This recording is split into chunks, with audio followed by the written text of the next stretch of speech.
In my previous video, I talked about some of the issues in regards to misinformation being used by our government and those involved in formulating cannabis legislation in Canada. The three people involved in formulating legislation for both medical and recreational are the Minister of Justice, the Minister of Health, and the other individual, his name is Bill Blair. He is an ex-police chief and career police officer, and he's also a Liberal candidate. I believe he's representative for Scarborough area in outside of Toronto. So those three individuals are completely and totally responsible pretty much for overseeing the formulation of cannabis legislation in Canada in regards to both medical and recreational use. Now, the legislation does not cover both aspects. They are two completely different pieces of legislation currently, and as such operate totally independently. One is a what they like to call a piece of legislation in evolution that was introduced last August 24th of 2016.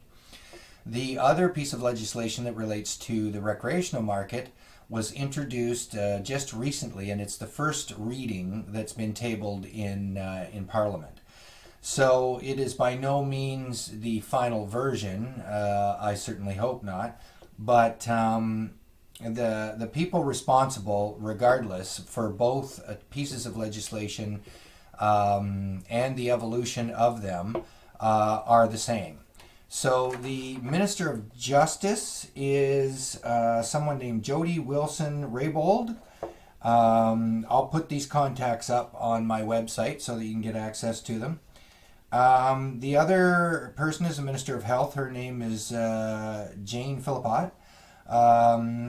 The other person I already mentioned is Bill Blair. So these three people are the ones that are the spearheads for overseeing how legislation is structured and constructed. I alluded in my previous video that I had some issues with where they were getting their information, and this is the organization that they were getting it from. The Canadian Centre for Substance Abuse. This one I have in particular issue with. It is called The Effects of Cannabis Use During Adolescence. It details what this organization described as a series of myths and misconceptions that Canadian youth were under in regards to long-term cannabis use, long-term and short-term cannabis use. So I started to look at this document, and what sparked this for me was a CBC report, I think it was from Ottawa, where there was a quote from a Dr. Amy Porath Waller, I believe is her name, that works for this organization. And the quote in there, which is also in this document, basically states, "In general, young people have a wide range of opinions about cannabis, some of which reflect inaccurate information and others reflecting conflicting messages received through the media, peers, and adults. For example, some youth have expressed the belief that cannabis can prevent or even cure cancer." So apparently they believe that the cancer-curing properties of cannabis are a myth. Well, I find that kind of ironic. So they're saying that that cannabis, the compounds in cannabis cannot cure cancer. So I started to look a little bit into this document. I've got a few pages in, and I am finding what I believe to be blatant evidence of a negative bias against cannabis use in any way, shape, or form. I would like to address some of the errors and misconceptions they have on here in regards to medical cannabis use, but I have yet to find any mention of it. I have yet to find any mention of anything beneficial on cannabis use whatsoever. If I do find something, I'll certainly let you know, but as of yet, it all seems to be absolutely geared towards filtering out anything positive and accentuating absolutely everything negative, no matter how minor that may be.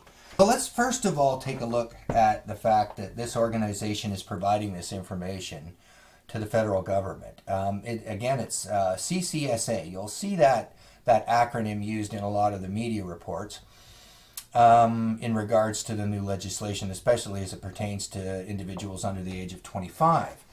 So they seem to be advising most of the people on this panel and on the council, the 9-member council that made the recommendations, the commission that did the study and made some recommendations.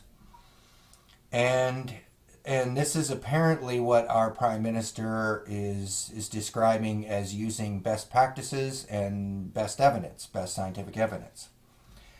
So if that's the case, then their claim that they're helping to educate teenage youth that, the myth that cannabis cures cancer, then they're doing the right thing. So let's take a look at that.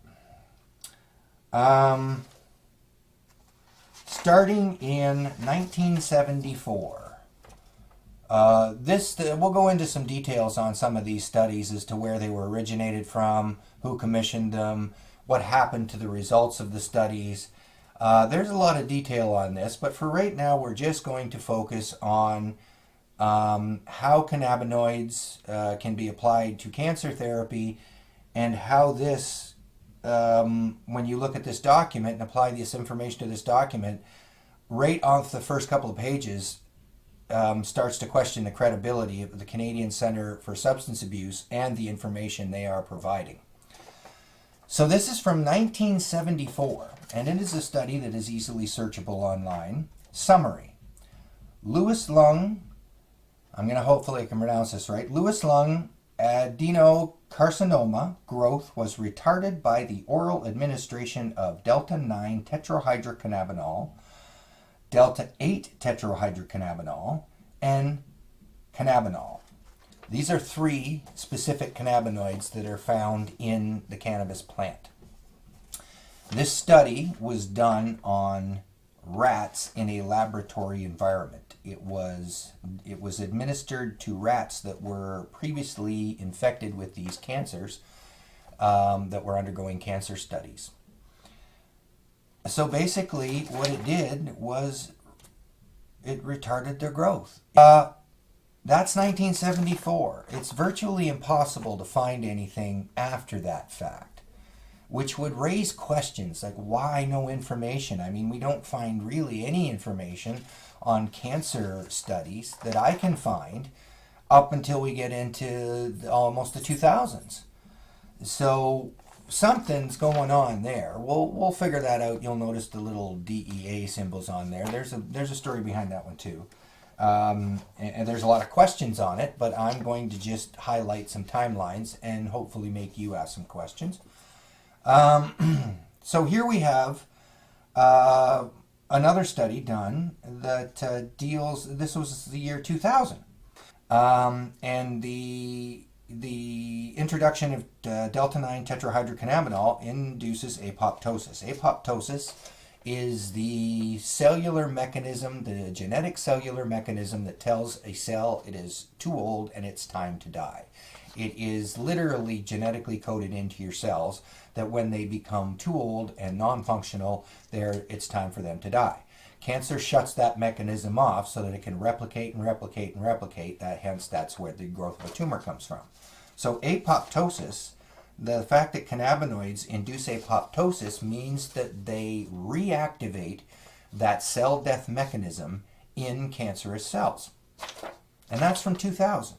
So there's 74, now 2000. 2005, another one on apoptosis. Cannabinoids were shown to induce apoptosis in glioma cells, in vitro, and tumor regression in vivo. So we now have in vivo and in vitro, which means we have proof of lab cell experiments where delta-9 cannabinoids induced apoptosis in lab cell tissue studies, as well as in the animal studies. And it further goes to say, but the mechanisms of their anti-proliferative action remain elusive. So in 2005, they obviously documented the anti-cancer properties, specifically apoptosis, in vivo and in vitro, but they don't know how it works. So it started from 74 and in 2005. They still don't know how it works. Another one, 2006. Delta 9 tetrahydrocannabinol induced apoptosis. Cannabinoids also reduced the growth of tumor cells in 2 animal models of pancreatic cancer. In addition, cannabinoid treatment inhibited the spreading of pancreatic tumor cells. Moreover, cannabinoid administration selectively increased apoptosis and TRB3 expression, not really sure what that is, in pancreatic tumor cells, but not in normal tissue. So, 2006, they now discovered that it reinitiates apoptosis in cancer cells, which reduces the size of the tumor, but it protects. It doesn't do it for normal cells. Leaves normal cells alone. That seems like a pretty promising cancer treatment to me. 2014, apoptosis and angiogenesis. Anti-angiogenesis. Cannabinoids exert a direct anti-proliferative effect on tumors of different origin. They have been shown to be anti-migratory and anti-invasive and inhibit MMPs, which in turn degrade the extracellular matrix, thus affecting metastasis of cancer to the distant organs. Also, cannabinoids modulate other major processes in our body like energy metabolism, inflammation, etc. These data are derived not only from cell culture systems, but also from more complex than clinical relevant animal models.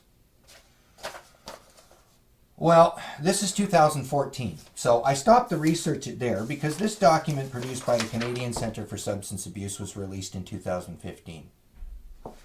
So here we have a timeline going all the way from 1974 to 2014 that this organization could have accessed, but they instead published a statement indicating that the youth are in possession of a misunderstanding that cannabis can treat or cure cancer. I got all these links up on my website. I'll put a post up to give you access to them. But I'm sorry, I'm challenging our federal government, the 3 individuals that I've already mentioned, and our Prime Minister. I'm challenging the doctor at Canadian Centre for Substance Abuse. I'm challenging the organization themselves. I'm not saying that I am a doctor or a scientist or that I created any of this information. All I'm saying is that I researched it on the internet. I put a couple of pieces together and showed that one of the first statements in your document, it seems to be completely false. It also raises a lot of questions as to why we haven't been studying this, but we'll get into that later. I may get to the point where I get in here far enough, and if I've comfortably shown that this document can be put into question, then I believe it shows that our government, our law enforcement agencies, and Health Canada are falsely being advised through misinformation that I believe comes from a pervasive negative bias against the null hypothesis of cannabis use.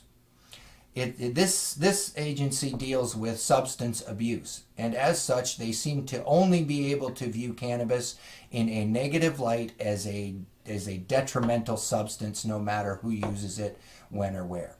So hopefully someone will see this video either in government or in this agency or maybe even in media and ask some of these questions as to why this agency is providing this information to the government and we're accepting it at face value when it's contrary to at least some of the scientific facts out there. And our Prime Minister promised to base all of this legislation on best practices and best science. If that's the case, why aren't you doing it? So that's my video on the Canadian Centre for Substance Abuse. As always, I will do up a quick summary of this video and do some bullet points. If you don't want to watch the whole video, by all means jump over to the summary and watch it instead. I will also put up the links for a lot of the stuff I've discussed here, all of the cancer studies that I put up here, and I acknowledge right off the bat to any medical professional or anything like that, I have no medical background. All I did was do some research, and I do realize that these are primarily lab studies. They're in vivo and in vitro studies. I find it disconcerting that the negatives that are published and accepted in society are all also based primarily on this kind of evidence, and to a great degree on a lesser volume of such. So at the very least, this should call into question two things. Why did this institution claim that the fact that cannabis can treat or cure cancer is a myth? And it was stated by a doctor. And why has this not been explored further since 1974? And I guess there's a third question. Why is there a gap between 1974 and 2000? So there's some questions that'll probably lead to some new videos. Hopefully we get some answers on this one. Thanks for watching the Old Man Janji channel. And as always, peace and love. Bye for now.